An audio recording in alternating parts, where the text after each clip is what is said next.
Ex-Forester. Yes. Who are you? I'm from down there.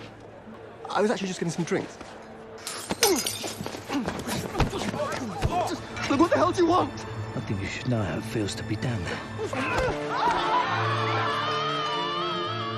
The movie opens during a disastrous British military mission in Afghanistan. Chaos erupts as an elite combat unit is mercilessly wiped out in a brutal ambush. Nearly every Special Forces soldier is killed on the spot, leaving only one survivor, Sergeant Joseph Smith, the strongest and most capable officer in the group.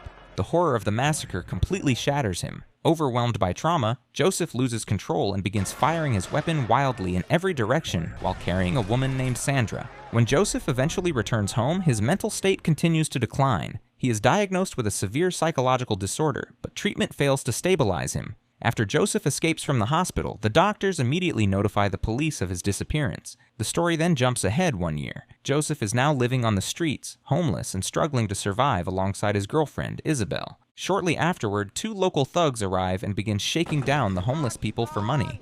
When Isabelle notices what's happening, she urgently tells Joseph to stay hidden and avoid causing trouble. Joseph, however, refuses to listen to her. As the thugs move closer to them, Joseph suddenly snaps and launches a violent attack. He orders Isabelle to run and get away while he confronts them alone. Despite being in poor physical condition, Joseph manages to overpower both men by himself. The fight leaves him visibly exhausted and shaken. Realizing he can't stay there any longer, Joseph makes the decision to flee the area. Joseph breaks into a vacant apartment to hide from the thugs who are still chasing him. Once he believes he's no longer being followed, he starts completely altering his appearance to avoid recognition. He shaves his head and puts on clothes that belong to the apartment's owner, hoping this disguise will keep him safe. He then carefully checks whether the apartment is secure enough for him to stay in. While searching around, he examines the phone line and discovers that it won't be active again until October 1st. Despite spending a long time trying, Joseph is still unable to locate Isabelle. Continuing his search, he goes through the mail and finds a credit card belonging to the apartment's owner. Using the card, Joseph later withdraws money from an ATM to support himself. The story then shifts to a nun named Christina, who regularly hands out food to homeless people. During one of these visits, Joseph unexpectedly appears. Christina seems to recognize him as she had once cared for Joseph when he was still serving in the military. Joseph briefly asks her whether she has seen someone named Isabelle. Instead of answering his question, Christina becomes suspicious of Joseph's appearance, particularly the clothes he is wearing, believing they may have been stolen. She begins questioning him, but Joseph ignores everything she asks. Without explaining himself, he simply hands her a large sum of money and walks away. Christina, left speechless, has no choice but to accept it. After finishing her work with the homeless, Christina returns to the church and reports the incident to the church board. She explains that a former soldier gave her £500. The board asks where the money came from, but when Christina admits she doesn't know, they say it cannot be recorded as church income. As a result, the money is officially returned to Christina. In the end, Christina chooses to spend the money on tickets to see a performance by her favorite ballerina. The film then cuts to a flashback from Joseph's time in the military. During this memory, Joseph and his unit are suddenly ambushed while traveling inside a tank. The attack is devastating, killing every soldier except Joseph, who survives because he was operating the tank. Joseph abruptly wakes from this nightmare, but the memories refuse to fade. Images from his time in combat continue to haunt him, bleeding into his waking life. He begins hallucinating, imagining spies lurking around him and seeing the shadow of a man hanging inside his apartment. Grabbing a stick, Joseph treats it as a weapon and lashes out at the imagined enemies. His hallucinations become so intense that he forces himself awake, desperate to escape the visions. Joseph returns to Christina, hoping she can help him. This time, he asks her for antibiotics. Christina explains that she isn't allowed to hand out medication freely and suggests that he go to the hospital instead. Joseph refuses, revealing that he escaped from a military court and is now being hunted by the defense minister, making it impossible for him to seek official medical help. Seeing how badly injured and unstable Joseph is, Christina feels sympathy for him and brings him to the church. She eventually gives him antibiotics, warning him that they won't work properly if he drinks alcohol, especially since he has broken ribs. Along with the medication, she also shares some information she has about Isabelle. Hearing this immediately lifts Joseph's spirits. Before leaving, he gives Christina an address and asks her to pass it along to Isabelle if she happens to see her, explaining that Isabelle never came to him. Joseph goes back to the apartment and decides to search for Isabelle on his own. As he looks through the place, he unexpectedly comes across a piece of paper with Isabelle's name written on it. He checks the contact information and realizes that Isabelle had previously sent him a message. In the message, Isabelle explains that she chose to become a rented woman in order to earn enough money for the two of them to eventually buy a house together. She reassures Joseph that she is safe and tells him not to try to find her. Isabelle says that looking for her would only create more trouble and thanks him for taking care of her, signing the message with his nickname, Joey. The following day, Joseph is startled by a knock at the apartment door. Two people are standing outside, and it turns out they are representatives for the apartment's owner. Afraid of being exposed as an intruder, Joseph quickly invents a new identity. He introduces himself as Joey Jones and claims to be Damon's lover. The agents are visibly shocked by this explanation, but before they can ask more questions, Joseph abruptly shuts the door, preventing any further suspicion. Realizing he can no longer depend on Damon's credit card, Joseph decides to find honest work. He gets a job at a Chinese restaurant, where he works day after day. Alongside his job, Joseph also begins training regularly, pushing himself to rebuild his strength and physical conditioning.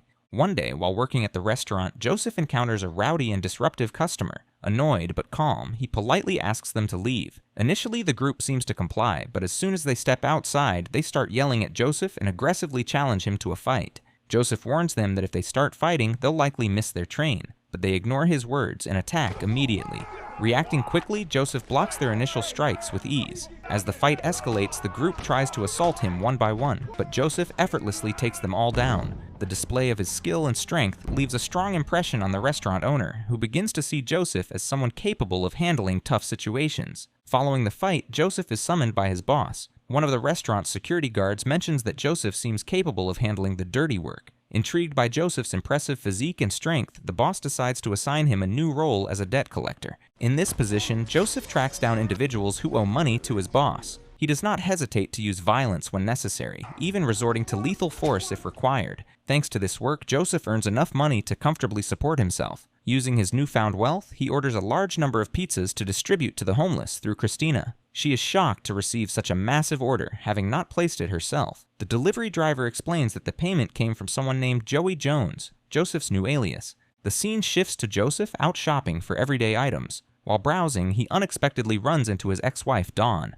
Their encounter is brief and they exchange only a few words. Dawn seems aware of Joseph's recent activities and comments lightly, acknowledging the various things he's been up to. There's no deep conversation, and the meeting quickly ends, leaving both to continue with their day. The story shifts to Christina, who is surprised to see a dress hanging outside her home. She immediately knows who left it. Christina then goes over to Joseph, who is preparing dinner, and he explains that he now works for a wealthy Chinese boss and has been earning a substantial income. Christina is pleased to hear about Joseph's success, but her expression changes as she delivers troubling news. She tells him that the police had come earlier in the day to report a woman's body found floating in the river. Convinced it is Isabelle, she asks Joseph to help the authorities confirm her identity. Joseph reacts angrily, cursing the police for their incompetence. Upon hearing that Isabelle has died, his emotions overwhelm him. He is filled with grief and rage. Christina tries to calm him, explaining that most of the money he had given her wasn't spent. She returns the funds to him, but Joseph refuses, insisting he doesn't need it. Christina apologizes for Isabelle's death and uses the moment to advise Joseph, hoping to guide him toward becoming a better person. To give him space, she leaves, but Joseph quickly follows, handing her the dress he had purposely bought for her. Initially, Christina hesitates, citing her role as a nun and the restrictions that come with it. Joseph reassures her that she can remove it if she feels uncomfortable. Finally, Christina accepts the dress and walks away, looking radiant. Joseph kindly tells her it suits her beautifully, expressing gratitude for her presence in his life. The story then returns to the two thugs who had previously chased Joseph. This time, Joseph faces them without fear. After finishing their usual routine of extorting the homeless, the thugs encounter Joseph. They don't immediately recognize him, but when Joseph reminds them that he is the man who had beaten them before while protecting his girlfriend, one of them draws a knife. Joseph, however, swiftly overpowers both men. He first targets the larger thug, striking him so forcefully that he collapses, completely defeated.